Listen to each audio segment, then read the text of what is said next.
ओम जय जगन्नाथ। जय जगन्नाथ। स्वामी नयन पथगामी भवतु में मो रमेश चंद्र मिश्र संपादक त्रिधारा साहित्य संसद बोइंडा अनुगोल आपण मानक सादर प्रणाम जणे स्वागत करुच्ची। आसंतु शुणिबा संस्कृत श्रीमद् भगवत गीतार ओडिया मुक्त छंदर भावानुवाद। यही क्रम आज अष्टादश अध्याय शेष अध्यायर प्रथम भाग मुख्य जोग।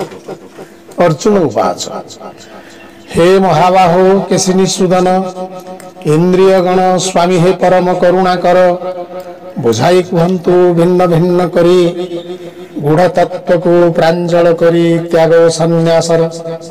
श्री भगवान वाच कर्म ही सखा दुई प्रकार सकाम कर्म निष्काम कर्म ए धरा तले सकाम कर्म त्याग करिबा को संन्यास बोली कहंती ज्ञानी विबुधन रे। निष्काम कर्म करिबा सतत निर्देश अछि परम करुणा अवतारंकर फल प्राप्ति आशा मन दूरेबा ताहाई तो त्याग तत्वदर्शी विचार। कर्म दोष युक्त विचारी केतेक पंडित गण कर्म को त्याज्य करि थांती कर्म को त्याज्य कहि थांती यज्ञ तपदान करणीय बोली केतेक विबुध पुणी मत व्यक्त करि थांती। हे भरत कुल श्रेष्ठ अर्जुन त्याग विषय रे मोहर सिद्धांत शुण शुण। सात्विक राजसिक तामसिक त्रयविधि त्याग हुए संसारे गणन। यज्ञ तपदान श्रेष्ठ ए कर्म केबे मध्य त्याग करिबा उचित नुहे। ए कर्म साधने मनीष मनरे चित्त शुद्धि सह आध्यात्मिक भाव उदय हुए। ए महत कर्म साधन काल रे फल कामना और आसक्ति को त्याग मनरु करी जे साधक करे मुक्तिर पथ आदरी निये मो बाणी को हृदय सुमरी। यज्ञ कर्मे साधन ए देह बंचाइबा को कर्तव्य कर्म लोड़ा हुए। मोहबसे अबा चित्त विभ्रमे त्यागे जे हाकु तापस त्यागरे गणा हुए। कर्म ही बड़ दुखदायक शरीर को बहु कष्ट प्रदान करि थाए।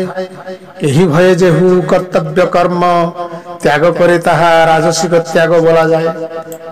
फल कामना को चित्तु बरजी स्वधर्म कर्तव्य कर्म जे करे नियमित एभली कर्म श्रेष्ठ धरारे कर्मे आसक्ति ओ फल कामना होई थाए विवर्जित। निष्काम कर्मा फल कामना को त्याग करे जेहु सात्विक त्याग बुधे कहंती। तामस त्याग और राजसिक त्याग त्यागे गणा नुहे त्याग फल न पांती। सत्व गुणधारी संदेहहीन ज्ञान बले कर्म करंती सुखे नियत। कर्म ही क्लेशदायक बुझंती तथापि भी कर्म हुवंती नहीं विरत। कष्टदायक कर्मे विमुख सुखकर कर्मे आसक्ति जड़ित मन। सात्विक कर्मा हुए नहीं केबे त्याग फल लभी करई पुण्य अर्जन। खाइबा पीवा प्रश्वास नेबा आदि किछि काम शरीर बंचाई रखिबा पाई ए सब को त्याग करी कही हेले ए धरा पृष्ठ रे बंची रहिबे नाही। कर्म त्यागर अर्थ ए नुहे कर्मे निरासक्त कर्म फल को मनरु त्याग करिबा उचित। सुण अर्जुन त्याग ही सात्विक कर्म रे गणा सेही माने महाभाग।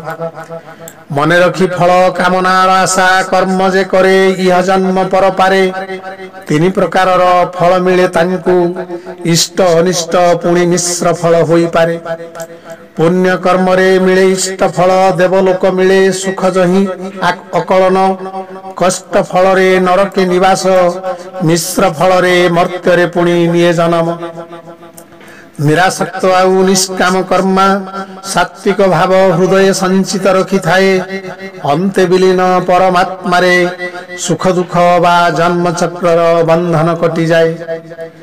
वेदांत सिद्धांत अनुसारे पार्थ वेदांत सिद्धांत अनुसारे पार्थ सबु कर्मर चारु संपादन होइबा पाई पांचटी कारण रहिछि पश्चाते। सुण मोह ठारू कहू अछि सुण मन लगाई। ଅଧିଷ୍ଠାନ ଅବା ଦେହ ହିଁ ପ୍ରଥମେ, ଦ୍ୱିତୀୟରେ କର୍ତ୍ତା ଅବା ଦେହି ଅହଙ୍କାର, ତୃତୀୟରେ ପଞ୍ଚ ଇନ୍ଦ୍ରିୟ ଗଣ, ଚତୁର୍ଥେ ଚେଷ୍ଟା, ପଞ୍ଚମରେ ଦୈବ ବଳିଆର। ଅଧିଷ୍ଠାନ ଅବା ଦେହ ହିଁ ପ୍ରଥମେ, ଦ୍ୱିତୀୟରେ କର୍ତ୍ତା ଅବା ଦେହି ଅହଙ୍କାର, ତୃତୀୟରେ ପଞ୍ଚ ଇନ୍ଦ୍ରିୟ ଗଣ, ଚତୁର୍ଥେ ଚେଷ୍ଟା, ପଞ୍ଚମରେ ଦୈବ ବଳିଆର।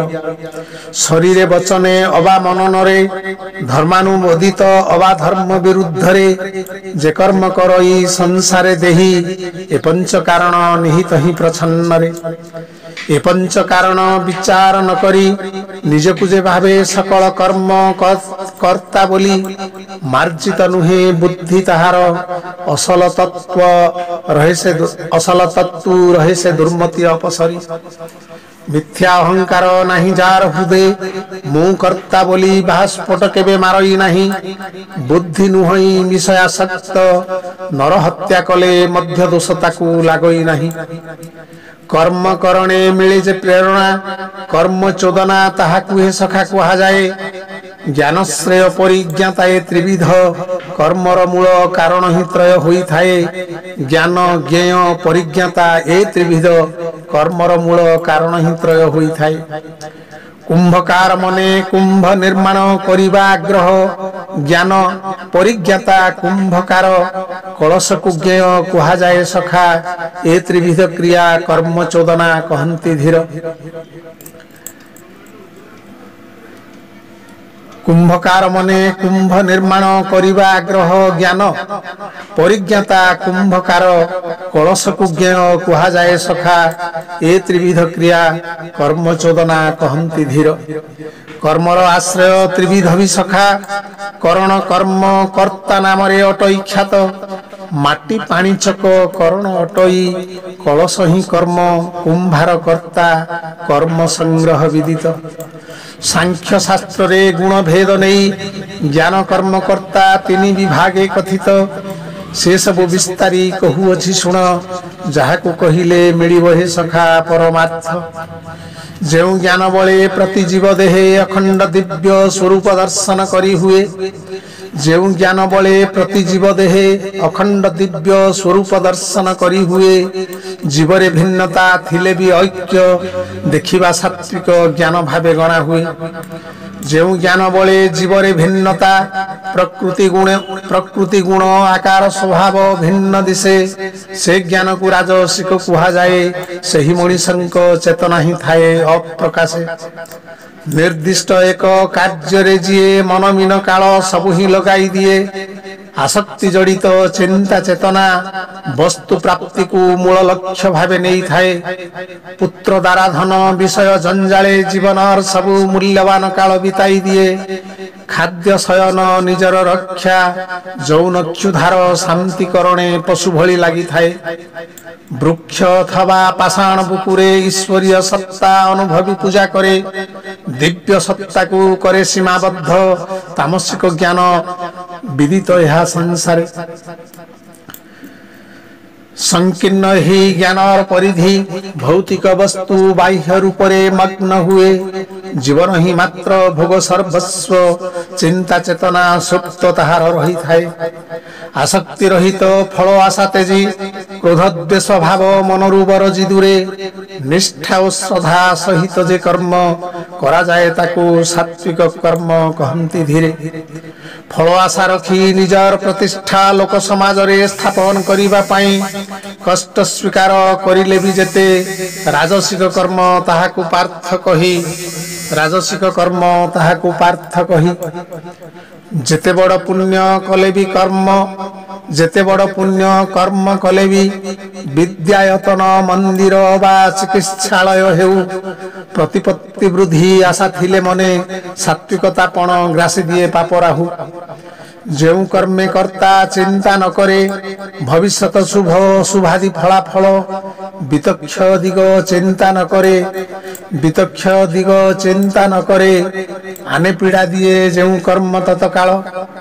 ନିଜର ସାମର୍ଥ୍ୟ ନ କରି ବିଚାର, ଫଳ ପ୍ରାପ୍ତି ଆଶା ମନରେ କରି ପୋଷଣ, ମୋହ ବସେ ଯେଉଁ କର୍ମ କରାଯାଏ, ତାମସିକ କର୍ମ ତାହାକୁ କହନ୍ତି विबुधगण भौतिक संग आशा को बरजी अहं शून्य भावे प्रचुर उत्साह रखी मनरे सात्विक कर्मा करी जाए कर्म सिद्धि असिद्धि प्रभाव थाए अनेक दूरे विषय जंजाले आसक्त जा मन कर्म फल आशा मनरे जतने करी संचित परधन लोभे हिंसा आचरे आचरणहीन मन शरीरता पवित्र वा अपवित्र हर्षे विषादे हसकांद तार हर्षे विषादे हसकांद तार जीवन जंजाले नीति आपणार करी थाए लाभ क्षति प्रति सदा सचेतन संसारताकू राजसिक कर्ता कही थाए विवेक विचार पराहत जही मिथ्या छलना करी थाए सदा मनभूषण अविनीत आन मंगलकारी कर्म साधने करे दीर्घ सूत्रियाचरण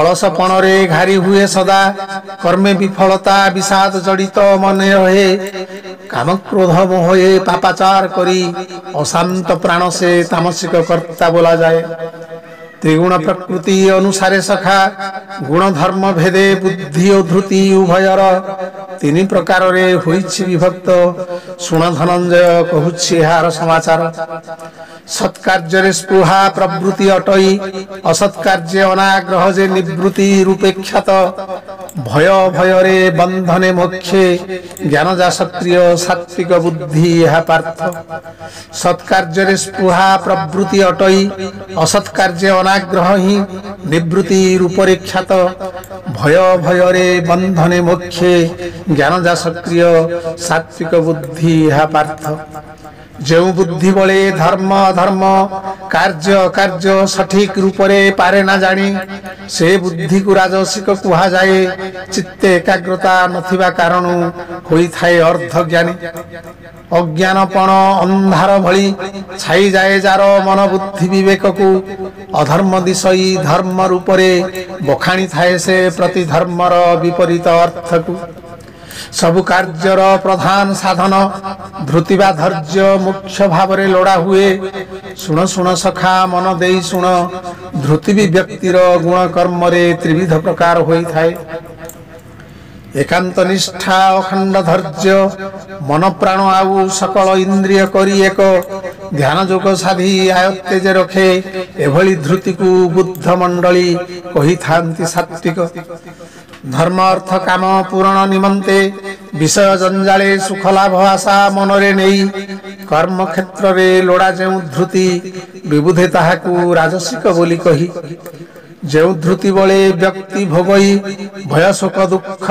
निद्रा हताशा स्वप्न दुर्बुद्धि बसा बांधेता मानसे एभली धृति को तामसी कहंती विबुध जन सुख भी त्रिविध होई थाए सखा अभ्यास बले सुख मिले पुणी दुख थाए ताहार वर्णना सुन धीर मने जहा बले सखा अज्ञता नाश होई थाए जेउ कार्यर आरंभ समय बहु कष्टकर विष भली बोध होई थाए परिणामी किंतु अमृत मिले आत्मबुद्धि रु जात सात्विक बोला जाए विषय इंद्रिय संयोग रु जात प्रथमे लागई अमृत भली रुचिकर परिणाम किंतु विष होई थाए राजसिक सुख एहाकू कहंती विबुधनर जेउ सुख माया मोहे बंधा थाए आत्मानुभूति दिगे व्यक्ति को अंध करे निद्रा आलस्य मायारु जात से तामसिक सुख नामे ही सुख